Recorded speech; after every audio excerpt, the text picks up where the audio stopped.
ये साल है 1932 का। यह है गुजरात का चोरवाड़ गांव। इस गांव के अंदर ये छोटे से घर में ये हीराचंद गोवर्धन भाई अंबानी नाम के इंसान अपने दो बच्चों और अपनी बीवी के साथ में रहते हैं। अपनी रोजी रोटी चलाने के लिए ये अपने पास के ही इस स्कूल के अंदर पढ़ाते हैं।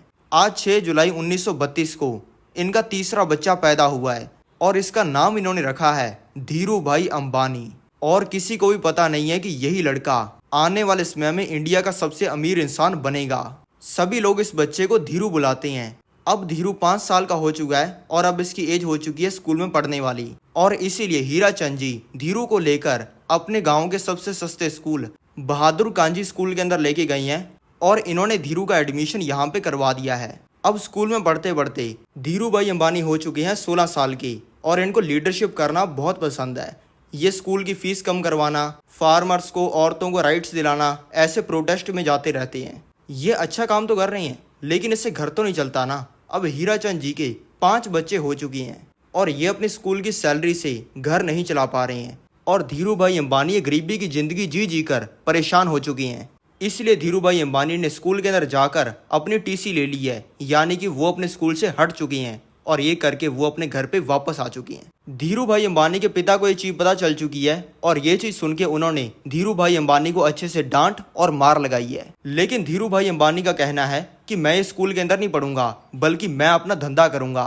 धीरू भाई अंबानी जब स्कूल में पढ़ रहे थे तब इनको हर महीने कुछ रुपए की पॉकेट मनी इनके पिता दिया करते थे और धीरू भाई अंबानी इसको खर्च नहीं करते थे, बल्कि उसको अपनी इस गुल्लक के अंदर डाल देते थे। अब इन्होंने पैसा निकालने के लिए अपनी इस गुल्लक को तोड़ दिया है और ये पैसा लेकर अपने घर से बाहर चले गई हैं। अब ये ढूंढ रही हैं कि कैसे पैसा कमा सकती हैं। चलते चलते ये आ गई हैं अपने गांव के इस मंदिर के पास। इस मंदिर में पहले तो कोई आता नहीं था, लेकिन अब इसके बाहर कई सौ लोगों की भीड़ लगी हुई है। धीरू भाई अंबानी जानते हैं कि अब चल रहा है फरवरी का महीना और इस महीने के अंदर किसी प्राचीन मान्यता की वजह से यहाँ पर कई सौ श्रद्धालु आते हैं। और धीरू भाई अंबानी ये भी जानते हैं कि इन लोगों को लाइन में खड़े खड़े बहुत भूख भी लग जाती होगी।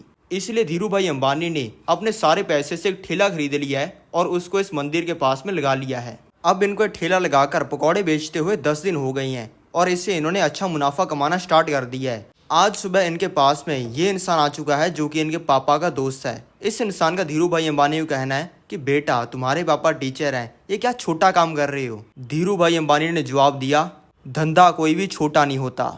अब इस काम को करते हुए 15 दिन हो चुके हैं और लोगों ने मंदिर में आना बंद कर दिया है। इसलिए धीरू भाई अंबानी ने अपने ठेले को बेच दिया है और सारे पैसे को अपने बैंक में रख दिया है। अब ये पैसा कमाने का कोई और तरीका ढूंढ रही हैं। अब इनको पता चल चुका है कि यमन के अंदर इंडिया से कई गुना ज्यादा पैसा बनता है और धीरू भाई अंबानी ने कई सौ लोगों से जिनकी फैमिली के लोग यमन गए हैं उनसे इस चीज को कंफर्म भी कर लिया है। अब धीरू भाई अंबानी ने अपने पिता को कन्विंस करके उनकी सारी जिंदगी की सेविंग को यूज करके यमन जाने के लिए टिकट और वीजा खरीद लिया है और अब धीरू भाई अंबानी 16 साल की उम्र में यमन आ चुके हैं और इन्होंने इस शेल कंपनी के पेट्रोल पंप पे काम करना स्टार्ट कर दिया है। अब इस पेट्रोल पंप पे कोई भी इंसान अगर अपनी गाड़ी लेकर 100 रुपए का पेट्रोल भरवाने आ रहा है ना, तो धीरू भाई अंबानी उस इंसान को कह रहे हैं कि सर आपके पास में इतनी बड़ी गाड़ी है, इतने बड़े आप इंसान हो, 100 रुपए का पेट्रोल भरवाओगे, ये तो जल्दी खत्म हो जाएगा, फिर आपको वापस आना पड़ेगा, इसलिए आप 1000 रुपए का पेट्रोल भरवा लो।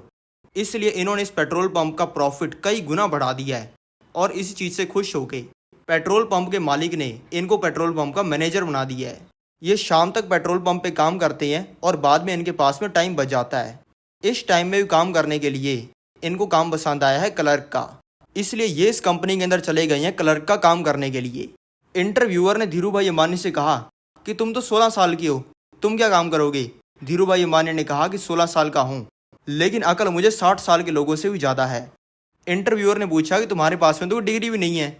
धीरू भाई अंबानी ने कहा कि मुझे डिग्री की ज़रूरत ही नहीं है, मैं क्यों अपना टाइम स्कूल के अंदर, यूनिवर्सिटी के अंदर वेस्ट करूं और उस टाइम में पैसा ना कमाऊं। मैं यहाँ पे नौकरी लेने आया हूँ क्योंकि मैं बेस्ट हूँ।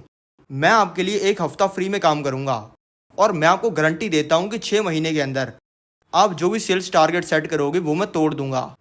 मैं यहाँ पर पैसा कमाने आया हूँ, आप मुझे नौकरी दो, मैं खुद अमीर बनूंगा, आपको अमीर बनाऊंगा और हम दोनों मजे करेंगे। ये कहने पर तुरंत ही धीरू भाई अंबानी को क्लर्क की जॉब भी मिल गई और इन्होंने एक दिन में 2 जॉब्स करनी स्टार्ट कर दी। अब दोस्तों काम करते हुए चाय पीने की भी जरूरत पड़ती है। धीरू भाई अंबानी के पास में 2 ऑप्शन है, या तो वो ठेले पर 10 पैसे की चाय पिए या फिर 5 स्टार होटल में जाकर 1 रुपए की चाय पिए।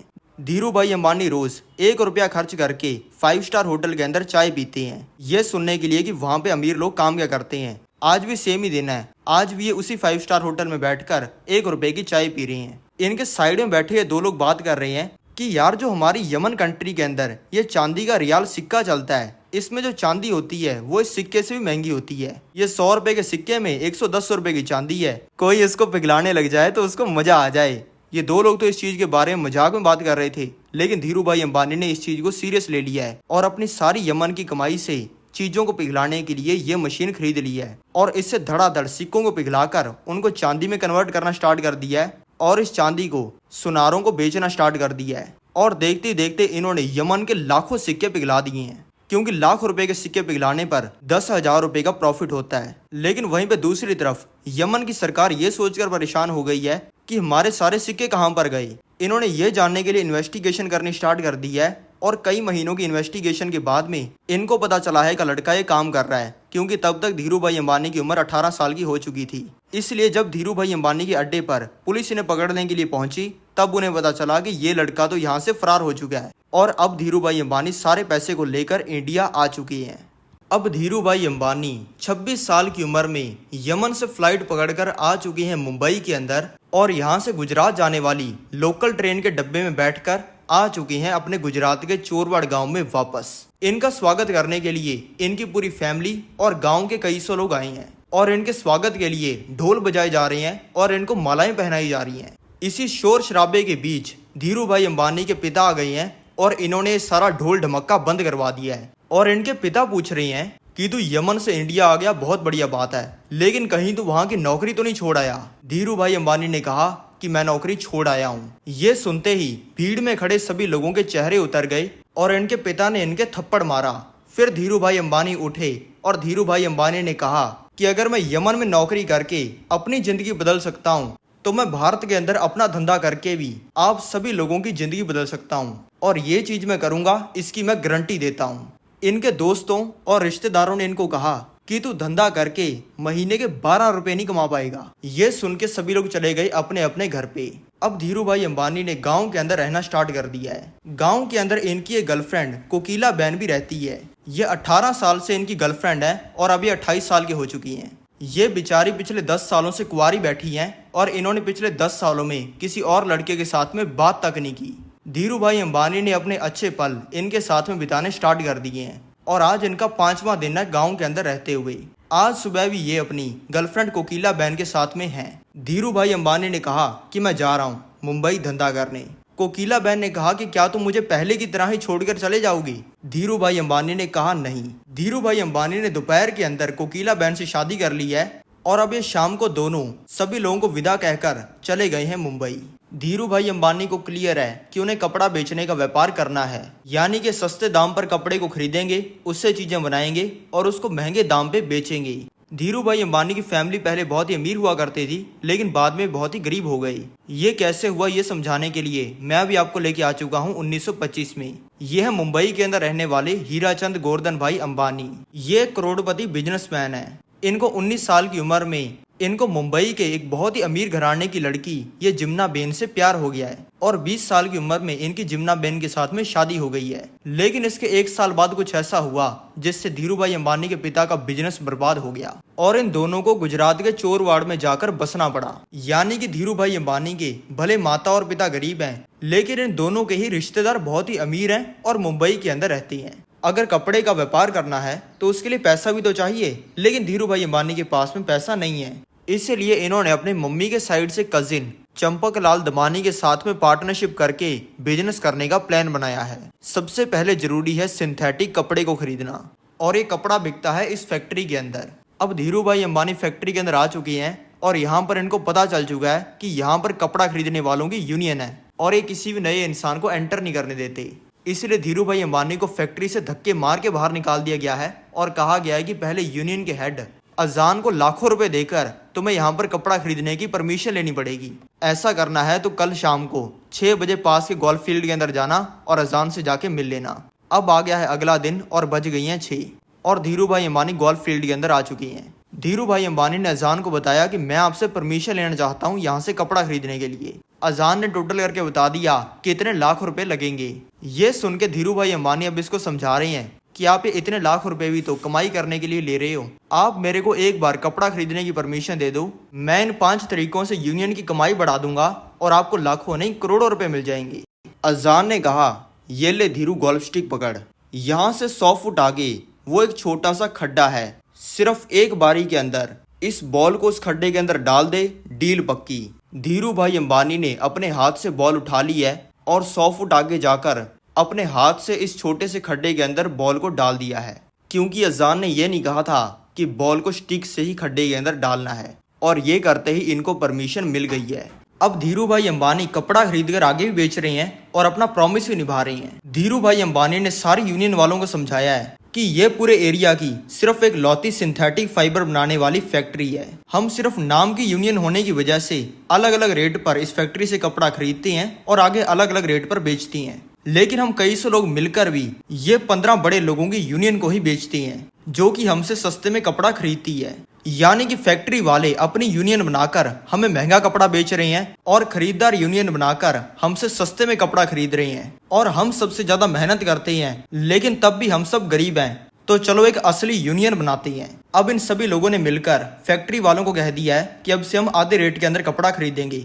फैक्ट्री को ऐसा करना भी पड़ रहा है और फैक्ट्री से आधे रेट में कपड़ा खरीदकर ये खरीदारों को इस कपड़े को 2 गुना रेट में बेच रही हैं। इससे इन सभी लोगों की कमाई 4-5 गुना बढ़ गई है और धीरू भाई अंबानी पूरी यूनियन के मसीहा बन गए हैं। लेकिन इस चीज का मुंबई के सभी बड़े लोगों को पता चल चुका है और इस अरबपति ने ये IAS ऑफिसर को पैसा देकर जिस जगह पर बोली लगती है वहां पर ताला लगा दिया है। और IAS ऑफिसर ने सभी को कह दिया है कि तुम सभी लोग सट्टा लगाते हो और ये इलीगल है। लेकिन पर्दे के पीछे ये अरबपति इस फैक्ट्री से डायरेक्ट कपड़े को खरीद रहा है और आगे ग्राहकों को बेच रहा है। और ऐसा होने की वजह से सारे यूनियन वाले गरीब हो गए हैं। लेकिन धीरू भाई अंबानी को पता है कि ये चीज सट्टा नहीं है और ये IAS ऑफिसर झूठ बोल रहा है। धीरू भाई अंबानी ने सारी यूनियन वालों को कहा कि चलो अब इसका इलाज करते हैं। और अब ये सभी लोग अपने सारे कपड़े को इस IAS ऑफिसर के घर पे छोड़ आए हैं। इसका पूरा घर इन बोरियों से भर गया है। 2 घंटे में इस IAS ऑफिसर के घर पे इसके बड़े साहब आने वाले हैं। आते ही उनको इसकी एक कारतूत का पता लग जाएगा और इसकी नौकरी जाएगी। इसलिए सिर्फ 10 मिनट में धीरू भाई अंबानी के सामने हाथ जोड़ के इसने बोली लगने वाली जगह का ताला खोल दिया है। अब अपनी कपड़े की बोरियां वापस लाकर ये लोग गेम के अंदर वापस उतर गई हैं। और अब इस चीज को करते हुए इनको 8 साल हो गए हैं। और इन 8 सालों के अंदर जिन कपड़ा खरीदने वाले गरीब लोगों के पास साइकिल का पैसा नहीं होता था, वो आज मर्सिडीज के अंदर घूम रहे हैं। और इसी चीज का सेलिब्रेशन करने के लिए धीरू भाई अंबानी इनको पार्टी दे रहे हैं और इन्होंने स्टेज भी लगवाया है स्पीच देने के लिए। अब 2 घंटे बाद धीरू भाई अंबानी स्टेज के ऊपर चढ़ गए हैं और इन्होंने सबको बोल दिया है कि पहले हम दूसरे की फैक्ट्री से कपड़ा खरीद रहे थे, अब खुद की फैक्ट्री लगाएंगे गुजरात के अंदर। ये सुनते ही सारे यूनियन वाले लोग नाचने लग गए हैं, पागल हो गए हैं। और अब 1 घंटे की स्पीच देने के बाद धीरू भाई अंबानी स्टेज से उतर आए हैं। स्टेज से उतरते ही इनके बिजनेस पार्टनर चंपक लाल दमानी इनको कह रही हैं कि तू बर्बाद हो जाएगा, ये फैक्ट्री तुझे ले डूबेगी। और ये बोलकर चंपक लाल दमानी ने ये पार्टनरशिप खत्म कर दी है। और अब फैक्ट्री सेटअप करने से पहले इन्होंने हर पॉलिटिकल पार्टी के हर तगड़े पॉलिटिशियन के साथ में कनेक्शंस बना लिए हैं ताकि इनकी पावर बढ़ जाए और जो चीजें चाहते हैं वही हो। धीरू भाई अंबानी ने इसके बावजूद गुजरात के नरोदा में ये फैक्ट्री खड़ी कर दी है और सारे यूनियन वाले मुंबई को छोड़कर धीरू भाई अंबानी के साथ काम करने के लिए गुजरात आ गए हैं। धीरू भाई अंबानी ने अपने गांव के लोगों को कहा था कि मैं धंधा करके तुम्हारी जिंदगी बदलूंगा। इसी चीज को पूरा करने के लिए इन्होंने अपनी कपड़ा बनाने की फैक्ट्री को बिल्कुल अपने गांव के पास में बनाया है और इससे इनके गांव के जो लोग बेरोजगार थे अब इनकी फैक्ट्री के अंदर काम करके लाखों की कमाई कर रहे हैं। लेकिन जैसा होना चाहिए था वैसा हुआ नहीं। सभी फैक्ट्री वालों को पता था कि ये अगर हमारी गेम में आ गया तो ये हमें बर्बाद करके रख देगा। इसलिए दूसरी फैक्ट्री वालों ने इनको मिलकर महंगा कपड़ा बेचना स्टार्ट कर दिया और इससे इनकी फैक्ट्री और ये खुद बर्बाद होने लग गई। लेकिन फिर सरकार ने लाया रीप्लेनिशमेंट लाइसेंस। पहले अगर कोई कंपनी बाहर के देशों से कपड़ा मंगाती थी तो इंडिया की गवर्नमेंट उसके ऊपर बहुत ज्यादा टैक्स लगाती थी, जिससे वो बहुत ही महंगा पड़ता था। लेकिन इस लाइसेंस के अंदर ये कहा गया कि आप बाहर के देशों से बहुत ही सस्ते दाम पर कपड़ा मंगा सकते हो, लेकिन आपको उस कपड़े से कुछ बनाकर वापस बाकी देशों के अंदर बेचना पड़ेगा। और सभी लोगों ने ये चीज को करना स्टार्ट कर दिया। अब धीरू भाई अंबानी को भी एक आइडिया आ गया है और इन्होंने अपने सारे पैसे से बाहर के देशों से बहुत ही सस्ते दामों पर कपड़ा खरीद लिया है और इस कपड़े से इन्होंने डेली शर्ट्स, टी शर्ट्स और साड़ियाँ बनानी स्टार्ट कर दी हैं और इन सारे कपड़ों को ये स्टॉक के अंदर रखते जा रहे हैं। कंपनी वाले इनको कह रहे हैं कि कपड़ों को बेचो भी तो सही। धीरू भाई अंबानी कह रहे हैं कि इस चीज़ के बारे में किसी को भी बताओ मत और वेट करो। जैसे जैसे ये कपड़े छपते जा रहे हैं और धीरू भाई अंबानी ट्रकों वालों के साथ में डील करके ट्रकों को किराए पर लेते जा रहे हैं और ये डेली ट्रक्स को खरीद भी रहे हैं। ये करते ही सभी लोगों ने इनको कहा कि जब अमीरों की बात होती है तब लोग टाटा बिरला का नाम लेते हैं, अंबानी का कोई नहीं लेता। तुझे कोई जानता नहीं है तो तेरे कपड़े भी नहीं बिकेंगे। धीरू भाई अंबानी ने सामने से कहा कि एक ऐसा टाइम आएगा जब टाटा बिरला से भी पहले मेरा नाम लिया जाएगा। अब इनकी फैक्ट्री के अंदर हो गई हैं लाखों कपड़े। इन्होंने अपने ब्रांड का नाम रखा है विमल और इन्होंने अपने सारे कपड़ों को ट्रकों के अंदर डालकर इंडिया के कपड़ों के व्यापारियों के पास में पहुंचा दिया है। ये इन कपड़ों को कौड़ियों के दाम पर बेच रही हैं और इनकी क्वालिटी नॉर्मल कपड़ों से कई गुना अच्छी है। अब हो चुकी है सुबह और सभी कपड़ों की दुकान वालों ने विमल के कपड़े बेचने स्टार्ट कर दिए हैं। ये कपड़े इतने सस्ते और अच्छी क्वालिटी की हैं कि कपड़ा बेचने वाले लोगों की दुकानों के बाहर कई सौ लोगों की लाइनें लग गई हैं और कई कई दुकानदारों के एक ही दिन के अंदर हजारों कपड़े बिक गए हैं। इसका रिस्पांस देखते हुए शाम तक ही धीरू भाई अंबानी ने इन दुकानों में और कपड़े भिजवा दिए हैं और दुकान वालों ने भी तुरंत ही खरीद लिए हैं। अब सिर्फ 2 दिनों के अंदर ही विमल इतना बड़ा ब्रांड बन गया है कि कोई इंसान बाकी कंपनी के कपड़ों को हाथ भी नहीं लगा रहा। धीरू भाई अंबानी ने अपने दोस्तों और रिश्तेदारों को जवाब देने के लिए, जो कि कहते थे कि इसका बाप धंधा करके बर्बाद हो गया, ये धंधा करके महीने के 12 रुपए नहीं कमा पाएगा, ये 12 करोड़ रुपए की रोल्स रॉयस फैंटम खरीदी है। सभी फैक्ट्रियों के मालिक मिलकर बात कर रहे हैं कि हम जो पढ़े लिखे और समझदार लोग जो काम 80 साल में नहीं कर पाए, वो काम ये पकौड़े बेचने वाले देसी से लड़के ने 2 साल के अंदर कर दिया। और सभी कपड़ा बनाने वाली फैक्ट्रीज की हालत खराब हो गई है क्योंकि ये सभी लोग मिलकर लोगों को और गंदी क्वालिटी के कपड़े बेचते थे। और अब जब लोगों की दुकानें धीरू भाई अंबानी के हजारों कपड़ों से भर गई हैं, तब इनको पता चला है कि धीरू भाई अंबानी रिप्लेनिशमेंट लाइसेंस का फायदा उठा रहे हैं। ये सभी कंपनी वालों ने धीरू भाई अंबानी के ऊपर केस कर दिया है, ये कहते हुए कि रूल के हिसाब से बाहर की कंट्री से सस्ता कपड़ा मंगाना तो था, लेकिन उससे कपड़े बनाकर बाहर की कंट्रीज के अंदर बेचने भी थे। लेकिन इन लल्लू पंजुओं से हमारा देसी छोरा धीरू भाई अंबानी कैसे रुकने वाला है। धीरू भाई अंबानी ने कहा कि रूल के अंदर ये कब लिखा हुआ है कि बाहर की कंट्री से जितना भी कपड़ा मंगाया उससे 100% जितने भी कपड़े बने वो बाहर के देशों के अंदर भेजनी है। 2-3 टी शर्टें डेली तो भेज रहा हूँ मैं बाहर की कंट्रीज के अंदर, अब मेरा उखाड़ दो, क्या उखाड़ सकते हो। और अब धीरू भाई अंबानी हफ्तों के अंदर ही वापस नंबर 1 बन गई हैं। जिन अरबपतियों के धंधे धीरू भाई अंबानी ने ठप कर दिए, उन्होंने जब पैसा कमाया था तब उन्होंने सिर्फ अपनी और अपने घर वालों की जेबें भरी, लेकिन अब जब धीरू भाई अंबानी का टाइम आया है तब धीरू भाई अंबानी लोगों की जेबें भर रही हैं। इन्होंने अपने गांव के अंदर रहने वाले लोगों की और अपनी कंपनी के एम्प्लॉयज़ की तो जिंदगी बदली ही, और अब ये उन बच्चों की जिंदगी बदल रही हैं जो कि पैसे की वजह से पढ़ाई नहीं कर पा रहे, जो कि डिसेबल्ड हैं, कोई लंगड़ा है तो कोई अंधा, जो कि अनाथ हैं, और गरीब लोगों की भी हेल्प करने के लिए ये करोड़ों की डोनेशंस कर रही हैं। अब आ गया है 1977। धीरू भाई अंबानी ने स्टॉक मार्केट के अंदर अपनी रिलायंस कंपनी का आईपीओ लिस्ट कर दिया है। धीरू भाई अंबानी के कपड़े इतने ज्यादा बिकते हैं, इसलिए लोगों को इनके ऊपर बहुत ज्यादा ट्रस्ट है और इसीलिए ये 58,000 लोगों ने धीरू भाई अंबानी की कंपनी के अंदर पैसा लगा दिया है। ऐसा करते ही ये इंडिया के सबसे फेमस बिजनेसमैन बन गए और टाटा बिरला से भी ज्यादा नाम गांव से आए लड़के धीरू भाई अंबानी का चलने लग गया। धीरू भाई अंबानी का प्लान है पेट्रोल का बिजनेस करने का, लेकिन ये करने का आसानी से लाइसेंस नहीं मिलता। यह है धीरू भाई अंबानी की फैक्ट्री। इसके अंदर बनता है सिंथेटिक फाइबर जैसे कि पॉलिस्टर, और इसको बनाने के लिए इसमें डाला जाता है पॉलीएथिलीन टेलीपथालेट, यानी कि एक तरीके का पेट्रोल। धीरू भाई अंबानी ने सरकार को ये बताया है कि मुझे पेट्रोल का लाइसेंस अपने कपड़ों को बनाने के लिए चाहिए, और ये कहते ही इनको लाइसेंस मिल गया है। और अब पेट्रोल पंप पे काम करने वाले लड़के ने पेट्रोल की इंडस्ट्री के अंदर भी तहलका मचा दिया है सस्ता पेट्रोल बेचकर। अब साल आ गया है 1986 का और धीरू भाई अंबानी हो चुके हैं 54 ईयर्स की। आज भी एक नॉर्मल सा ही दिन लग रहा है। धीरू भाई अंबानी सुबह 9 बजे उठे हैं। उठते ही इनको दिमाग के अंदर थोड़ा सा दर्द फील हो रहा है, लेकिन इसको भुलाकर ये चले गए हैं अपनी पोती ईशा अंबानी के कमरे में, क्योंकि ये अपने दिन की शुरुआत तब तक नहीं करते हैं जब तक ये अपनी पोती ईशा अंबानी का चेहरा न देख लें। अब ये आ चुके हैं अपने ऑफिस के अंदर और इन्होंने काम करना स्टार्ट कर दिया है। लेकिन अब एकदम से ही इनके दिमाग के अंदर खून जाना बंद हो गया है, इनको चक्कर आने लग गए हैं, इनको क्लियर दिखना बंद हो गया है और ये अपने हाथ पैर को भी कंट्रोल नहीं कर पा रहे हैं। ये देखकर इनके ऑफिस के लोग इनके पास में भागकर आ गए हैं और इनको हॉस्पिटल ले आई हैं। डॉक्टर्स का कहना है कि इनको एक स्ट्रोक आया था और अब ये कोमा के अंदर चले गई हैं और इनका हाथ पैरालाइज हो गया है और अब कोमा के 10वें दिन पे इनको होश आया है। डॉक्टर्स ने कह दिया है कि अब से आप नॉर्मल जिंदगी जी नहीं पाओगे। लेकिन धीरू भाई अंबानी इनकी बात मानने वालों में से कहाँ है। धीरू भाई अंबानी ने 3 महीनों के अंदर अपने लाइफस्टाइल को चेंज कर लिया है और ये वापस नॉर्मल हो गई हैं। और अब धीरू भाई अंबानी का एक ऐसा गोल्डन एरा आ गया है कि इन्होंने कपड़े का, पेट्रोल का, टेलीकॉम और रिटेल तक का व्यापार करने वाले हजारों अरबपतियों की, जो कि मिलकर लोगों को लूटते थे, बोलती बंद कर दी है। और इंडिया का बच्चा बच्चा धीरू भाई अंबानी का फैन हो गया है। फोन, टीवी और आर्टिकल से लेकर स्कूल, घर और ऑफिस तक हर जगह पे एक ही नाम चल रहा है, अंबानी।